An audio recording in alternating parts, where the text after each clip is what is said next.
Et si le Far West n'était pas américain, mais coréen?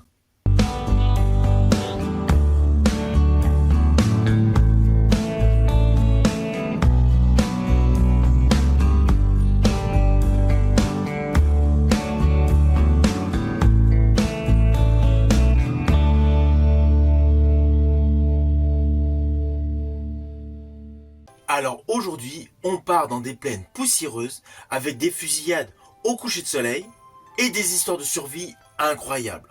Je vais vous parler de la série Song of the Bandit, disponible sur Netflix. Alors je vous le dis tout de suite, cette série est une claque visuelle. C'est une série que j'ai appréciée. Mais avant cela, n'oubliez pas, si vous n'êtes pas abonné, pensez à le faire.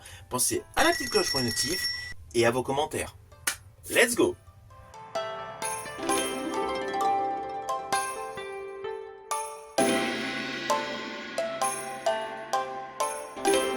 Alors cette série est assez particulière au début. On pense qu'il s'agit d'un simple drama historique et au final, on se retrouve avec une œuvre qui est un véritable mélange de genres. Il y a du western, il y a de la tragédie, de l'aventure, de l'héroïsme et le tout avec une maîtrise incroyable. Et ce qui est fascinant justement, c'est que dès les premières minutes, la série impose son ambiance. On sent la poussière, on sent le danger, au cœur de paysages incroyables.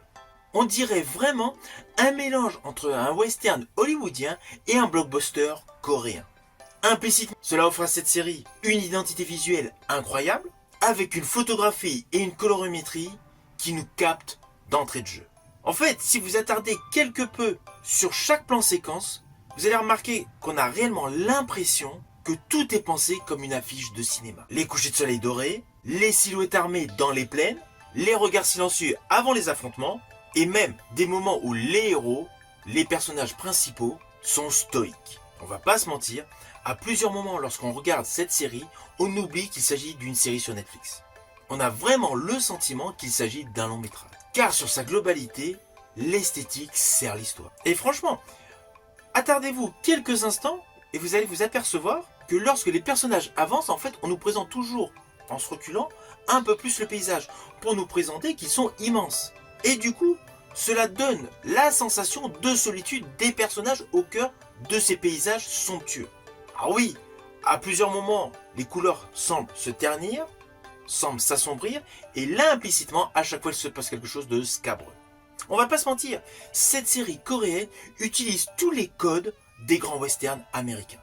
En plus, on retrouve les duels, les chevaux, les armes, et évidemment, les hors-la-loi. Mais cela n'empêche pas que l'histoire, le squelette, le corps principal de l'histoire de cette série est profondément coréenne, dans sa structure, dans sa narration, avec un contexte historique lourd et émotionnellement très fort. Et ça justement, c'est ce qui rend probablement cette série unique. Car nous avons des personnages qu'on n'oublie pas, et ils sont criants de vérité. En fait, ils ne sont pas totalement blancs ou totalement noirs. Il n'y a pas le côté bon, le côté négatif à 100%. C'est un réel mélange des deux. Alors d'ailleurs, le héros principal de cette série n'est pas présenté comme un type invincible. Il doute, il souffre, il regrette, et il a un passé torturé, compliqué. Et justement, cela le rend humain. Je pense également à la femme qui vend des armes. Qui a beau avoir son saloon, son hôtel, enfin bon bref, à côté de ça, elle vend des armes. Son personnage est totalement ambigu. Elle a le côté gentil, femme très humaine, mais à côté de ça, elle fait son business sur la mort. Et autre chose, toujours côté personnage, c'est qu'en fait, dans cette série, il y a pléthore de personnages secondaires qui ont en fait une vraie présence. Alors oui, il y en a certains qui apparaissent très peu. Je crois que c'est surtout dans l'épisode 3 ou 4, bref. Mais en fait, ils marquent totalement dans la série à cause de leur histoire. Par ailleurs, on ressent au cœur des protagonistes importants de cette série qu'il y a en fait une loyauté fragile construite dans la douleur. En fait, il n'y a pas de héros parfait. Ce sont tout simplement des survivants qui essayent de se protéger. Et surtout, qui ont subi le chaos jadis. Du coup, il y a un effet très dramatique. Mais sans oublier le côté spectaculaire des combats, des fusillades. Alors heureusement, l'action ne pollue pas le rythme scénaristique. Car la série réussit à ralentir au bon moment pour reconstruire une tension scénaristique. Alors d'ailleurs, le premier épisode est un petit peu lent. La mise en place de l'histoire, en plus comme tout au long de la série, il y a quelques flashbacks, Cela peut perturber, cela rajoute de la lenteur. Mais en fait, c'est pour servir au mieux le récit sur sa globalité. Surtout qu'in fine, le thème principal de cette série est tout simplement la liberté.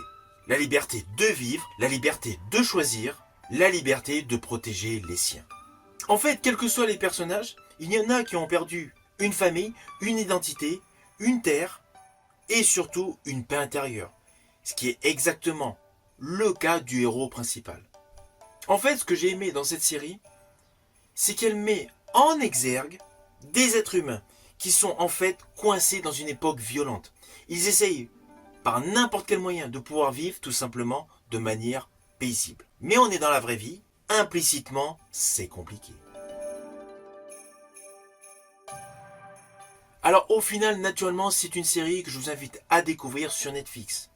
Malheureusement, ce type de série fait partie des séries qui passent sous le radar.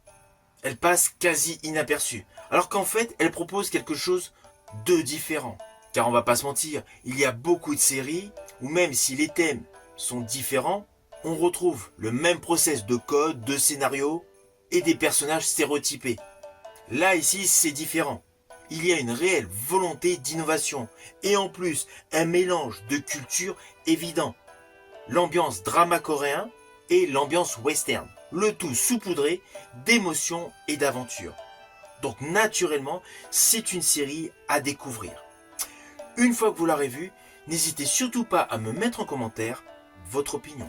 Je vous dis à bientôt pour une prochaine vidéo.